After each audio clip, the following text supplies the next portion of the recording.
Assalamualaikum warahmatullahi wabarakatuh. Perkenalkan, nama saya Nurwanda Aulia dengan NIM 3101066. Jadi di sini saya akan mempresentasikan dan menjelaskan tentang materi belajar perhitungan manual Artificial Neural Network Perceptron di Microsoft Excel. Nah, untuk pembahasan pada materi ini yaitu ada perhitungan manual bobot, fungsi aktivasi, error, dan update bobot dengan perceptron learning rule-nya. Adapun iterasinya di sini ada sebanyak 4 iterasi, yang dimana nilai learning rate-nya itu ada 0,9, threshold-nya ada 0, dan data trainingnya itu 5. Dan ada data testingnya itu adalah 2. Nah, sebelum kita lanjut, kita harus memahami definisi dari perseptron sendiri. Jadi, perseptron adalah model jaringan syaraf tiruan atau ANN paling sederhana yang diperkenalkan oleh Frank Roseblad pada tahun 1958. Jadi, perseptron itu mampu melakukan klasifikasi biner, memisahkan dua kelas data secara linier. Dan cara kerjanya dia itu menerima input, mengkalikan dengan bobot, kemudian menjumlahkan, lalu menerapkan fungsi aktivasi untuk menghasilkan output. Adapun komponen dari perseptron itu ada X1, X2, dan seterusnya, yaitu sebagai vektor masukan atau input. W1, W2, dan seterusnya dia itu adalah bobot. Kemudian V sama dengan sigma WI dikali XI, dia itu net input atau jumlah bobot. Kemudian ada threshold, dia itu nilai ambang batas, dan V atau F itu fungsi aktivasi step function. Untuk Y aksen itu adalah output prediksi 0 atau 1. Nah, adapun di sini ada arsitektur dan diagram perseptron. Nah, untuk X1, X2, X3 seperti yang saya jelaskan di awal tadi, dia itu adalah faktor masukan atau input. Di sini ada 3 layer, yaitu layer pertama X1, X2, dan X3. Kemudian ada W1, W2, W3 itu adalah bobot koneksinya. Kemudian ada neuron pemroses, yaitu dia itu adalah penjumlahan berbobot atau net input. Selanjutnya ada T, yaitu threshold atau ambang batasnya. Kemudian ada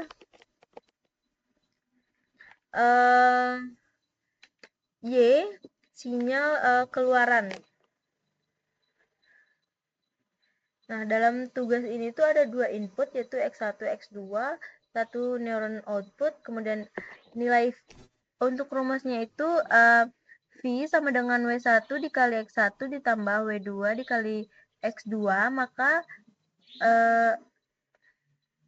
Y aksen sama dengan 1 jika V itu lebih besar dari T, Y aksen sama dengan 0 jika V lebih kecil dari T. Rumus perseptron learning-nya itu ada 4 di sini, yaitu ada net input, error, fungsi aktivasi, dan pembaruan bobot. Nah, untuk rumus net input-nya itu dia itu V sama dengan W1 kali X1 tambah W2 dikali X2. Jadi jumlah bobot dari setiap input ini adalah penjumlahan linear sebelum fungsi aktivasi diterapkan. Adapun di sini rumus error, yaitu error itu sama dengan Y aktual dikurangi Y prediksi. Selisih antara target dan hasil prediksi. Jika error 0, bobot tidak berubah. Nah, rumus selanjutnya adalah rumus fungsi aktivasi, di mana Y prediksi sama dengan 1 jika V lebih besar dari T. Kemudian Y prediksi sama dengan 0 jika V lebih kecil dari T. Jadi output perseptron 1 itu dia bernilai positif, kemudian 0 itu dia nilainya negatif. Jadi threshold T itu sama dengan 0 dalam tugas ini. Nah, selanjutnya yang terakhir itu ada pembaruan bobot atau wake update, di mana WI atau W nilai awalnya itu sama dengan learning rate dikali error dikali X1, kemudian W barunya itu sama dengan W lama dikali WI. Nah, bobot itu diperbarui sebesar learning rate dikali error dikali input hanya dilakukan bila errornya itu tidak sama dengan 0. Adapun di sini inisialisasi parameter dan data training. Nah, untuk parameter awal W1 atau bobot 1 itu nilainya min 1,8, bobot 2-nya 2,9. Kemudian learning rate-nya itu ada 0,9 dan threshold-nya itu 0. Nah, di sini bisa dilihat untuk data training-nya, di sini ada 5 sampel. Nah, selanjutnya ada prosedur perceptron learning. Jadi, untuk bagian inisialisasi, kita itu menentukan bobot awal, yaitu W1, W2, kemudian learning rate-nya, dan threshold. Contohnya, W1 dikurang W1 itu sama dengan min 1,8, kemudian W2 sama dengan 2,9, dan learning rate-nya itu 0,9, kemudian untuk threshold-nya 0. Nah, yang kedua itu yaitu hitung net input atau V. Untuk setiap data training hitung V. Jadi V sama dengan W1 dikali X1 ditambah W2 dikali X2. Selanjutnya yaitu menerapkan fungsi aktivasi. Bandingkan V dengan threshold T, yaitu Y prediksi sama dengan 1 jika V lebih besar dari T, Y prediksi sama dengan 0 jika V lebih kecil dari T. Nah, kemudian kita menghitung error. Bandingkan prediksi Y prediksi dengan Y targetnya. Jadi error itu sama dengan Y aktual dikurang Y prediksi. Kemudian ada pembaruan bobot jika error itu tidak sama dengan 0. Jadi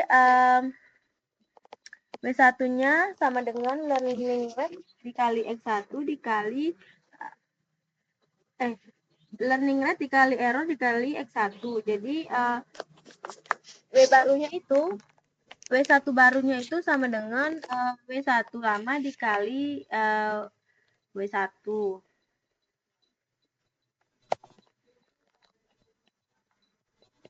Nah, selanjutnya ini untuk iterasi 1 dia ringkasan bobot awal. Jadi, bobot yang digunakan di awal iterasi 1 itu W1-nya sama dengan min 1,8, W2-nya 2,9, learning rate-nya 0,9 dan threshold-nya 0. Nah, untuk di sini adalah iterasi 1, data 1 dan 2. Di mana untuk data satunya itu dia X1-nya sama dengan 1,2, X2-nya sama dengan 0,3, Y sama dengan 1. Kemudian ini untuk hasil perhitungan V-nya dia itu mendapatkan nilai min 1,29. Nah, jadi Y prediksinya itu sama dengan 0 karena V itu kurang dari 0.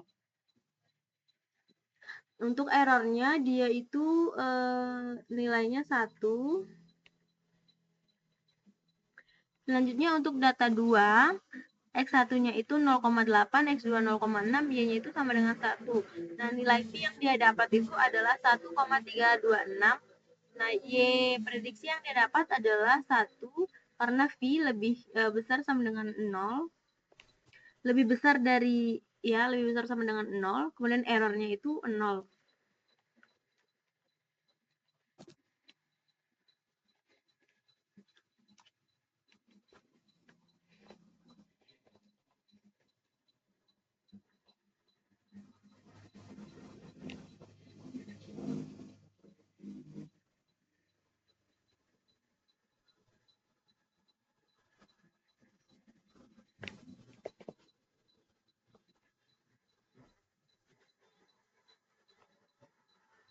Nah, di sini itu ada detail perhitungan data 1 pada iterasi 1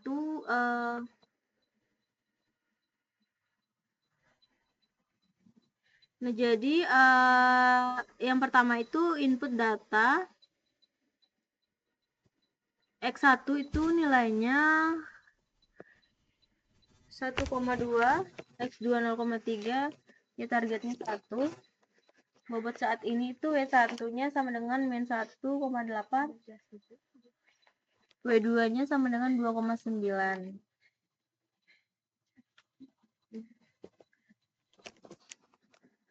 Untuk langkah 2-nya, dia itu hitung nilai input V.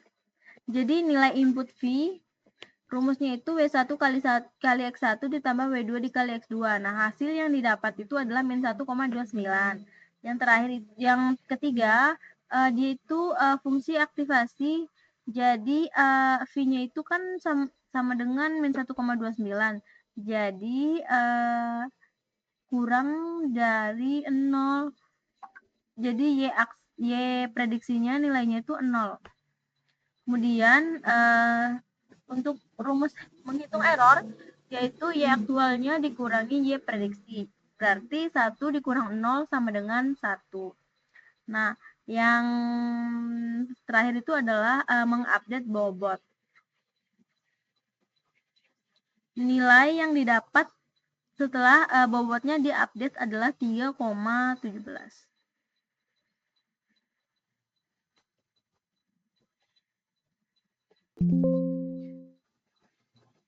Selanjutnya itu ada perhitungan iterasi 2.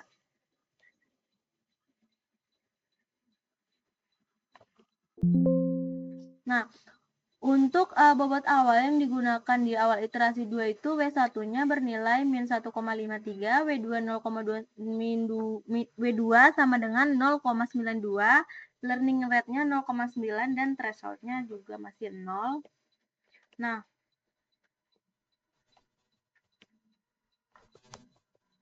Nah, untuk iterasi 1 data 1 nilai X1-nya adalah 1,2, X2 0,3, Y-nya itu 1. Nah, nilai V yang dia dapat adalah min 1,56. Jadi nilai Y prediksinya itu sama dengan 0 karena V lebih kecil dari 0 dan errornya itu dia dapat 1 nilainya. Kemudian untuk data 2-nya, X1-nya 0,8, X2 0,6, Y sama dengan Y-nya itu sama dengan 1. Nah, nilai V yang dia dapat itu adalah 0,354. Nah, jadi Y prediksi yang dia dapat adalah 1 karena V itu lebih besar dari 0 dan errornya 0. Nah, di sini untuk file Excel-nya ada di sini. Nah, untuk perhitungan selanjutnya itu dia tinggal di drag saja. Jadi kita cukup menghitung iterasi awal dan kedua. Jadi sisanya di sini kita drag, maka kita dapatkan hasil yang ada di Excel ini.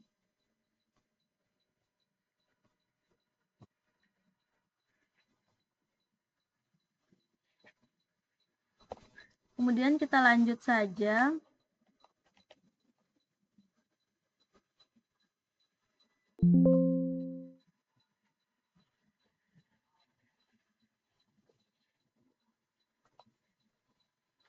Nah, di sini ada rekapitulasi perubahan bobot tiap iterasi. Teman-teman bisa lihat pada tabel ini. Dia itu di iterasi keempat nilainya itu konvergen atau sudah normal dan tidak ada error.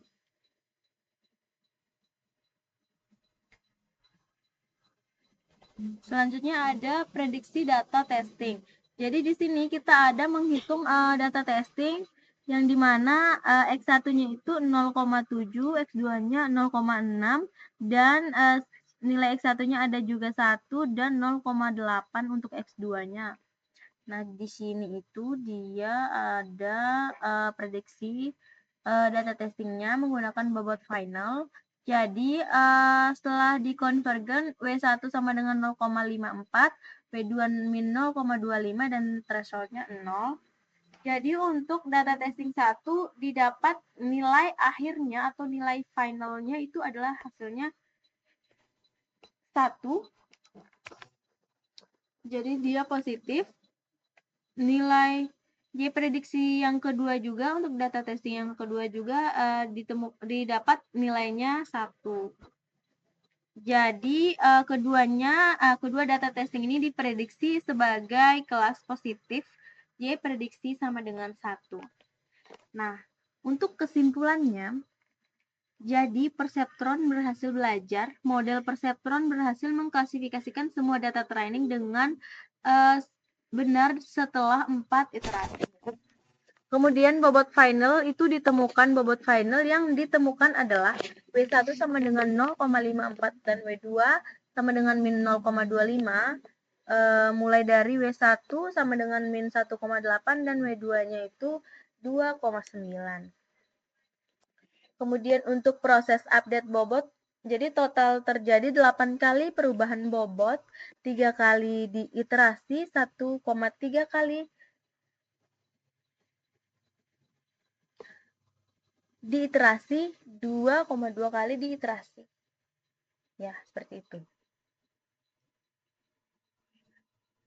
Yang terakhir itu ada hasil prediksi testing. Jadi kedua data testing 0,7, 0,6 dan 1,0 dan 0,8 diprediksi sebagai kelas positif.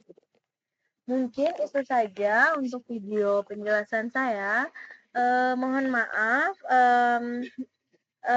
apabila ada banyak sekali kekurangan di sini. Wabillahi taufiq wal hidayah. Wassalamualaikum warahmatullahi wabarakatuh. Dan sampai jumpa di video saya selanjutnya.